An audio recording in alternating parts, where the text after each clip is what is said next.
Grand 6, le caractère. Un caractère est un attribut observable d'un organisme. Pour aboutir à un arbre, les caractères doivent être comparables et comparés. Un arbre de style généalogique. Lorsque deux structures sont similaires, mais pas exactement identiques, on distingue deux états. En d'autres termes, le caractère est la désignation de ce que l'on observe. Par exemple, la couleur des yeux, la couleur des pétales d'une fleur, etc. L'état est la formulation de ce que l'on trouve de discriminant au sein d'un échantillon d'organismes.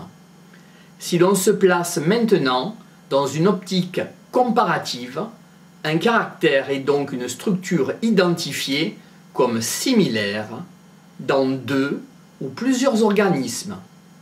Similaire signifie que cela doit être exactement identique ou différé par divers degrés, le temps entre autres, chez les organismes observés. Cette similitude constitue une hypothèse d'homologie primaire, de similitude primaire. Dans cette approche comparative, la notion de caractère est indissociable de la notion de similarité. Caractère, similarité. La définition complète du caractère en systématique est donc tout attribut observable des organismes sur lequel on peut poser une hypothèse d'homologie, une hypothèse de similarité. Grand 7, l'homologie ou les similitudes. Dans les sciences naturelles, il y a deux définitions de l'homologie, de la similitude. Premièrement, on parle de structures homologues, de structures identiques, de structures similaires, lorsqu'elles sont héritées d'un ancêtre commun. C'est l'homologie de descendance ou l'homologie secondaire. Elle ne prend un sens que dans le cadre de la taxonomie, de l'ordre et de la loi, le système de classification. On parle aussi de structures homologues similaires lorsque l'on compare plusieurs organismes dans un même plan d'organisation. Ces structures entretiennent les mêmes connexions avec les structures voisines, quelle que soit leur forme et leur fonction. Cette idée de connexion est fonctionnelle. On les formule dans une chronologie bien particulière. On pose d'abord une hypothèse d'homologie, une hypothèse de similitude. Ensuite, on la confirme par l'arbre trouvé. L'arbre dit, entre guillemets, style généalogique, ce qui permet d'affirmer ou non la descendance. Grand 8, qu'est-ce qu'un arbre? Des métaphores sont issues de la tradition évolutionniste. Un arbre est un graphe connexe, de connexion, non-siphique. Il comporte des liens qui sont des arêtes, des branches reliant entre eux les sommets. Un seul chemin permet de relier deux sommets entre eux. L'arbre dit généalogique n'est pas un réseau car il n'y a qu'un seul chemin possible. Certains chemins sont internes, d'autres sont externes.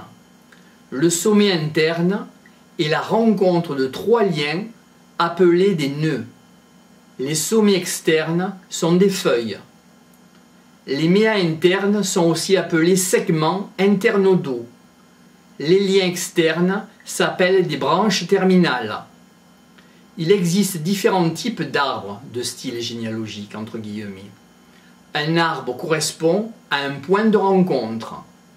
Lorsque l'arbre est enraciné, chaque branche interne donne deux branches. Le nœud est le lien de rencontre de plus de trois liens. L'arbre est dit irrésolu ou partiellement résolu lorsque certains nœuds sont le point de rencontre de plus de trois liens. Dès que l'arbre est enraciné, il est orienté dans le temps.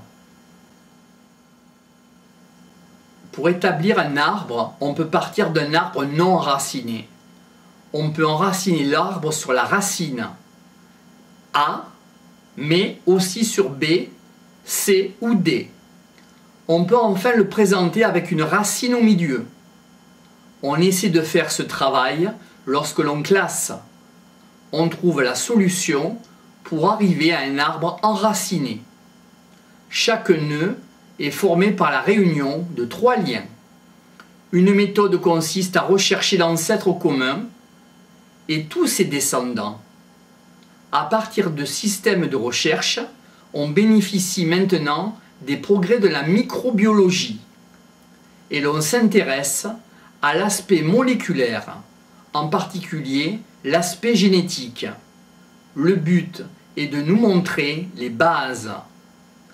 On s'intéressera maintenant à l'aspect phylogénétique sur l'arbre, afin de définir des groupes. Chaque nouvelle découverte peut modifier la forme des arbres. Ce sont des arbres irrésolus.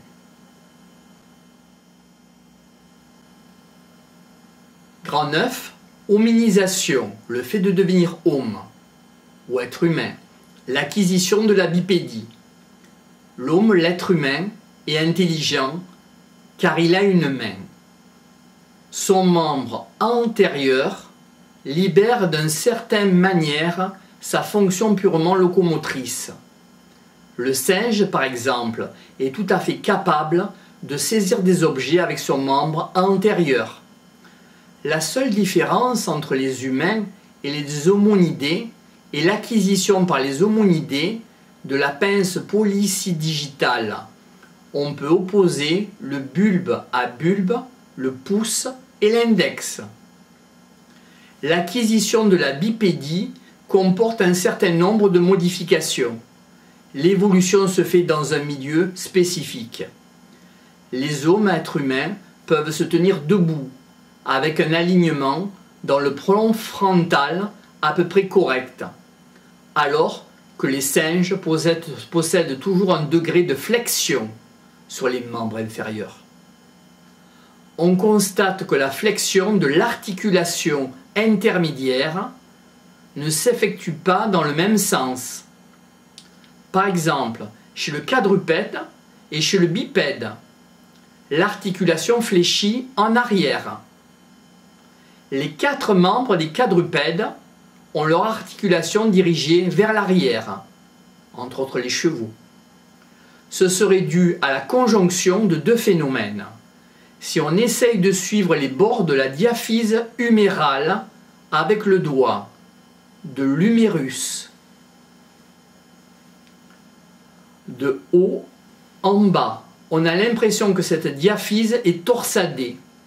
En effet, le sillon du nerf radial, cubitus, radius, radial, était appelé autrefois la torsion de l'humérus. On a l'impression que l'os est tordu. Cela ne suffit pas à expliquer les 180 degrés de flexion. Il faut étudier 2 phénomènes.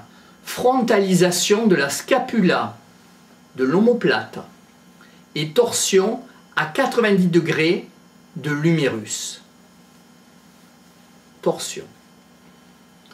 On a alors les 180 degrés. Devant, côté, derrière. L'extrémité des membres apparaît en premier. Le développement de la rotation entre la première et la deuxième vertèbre cervicale permet une rotation de la tête.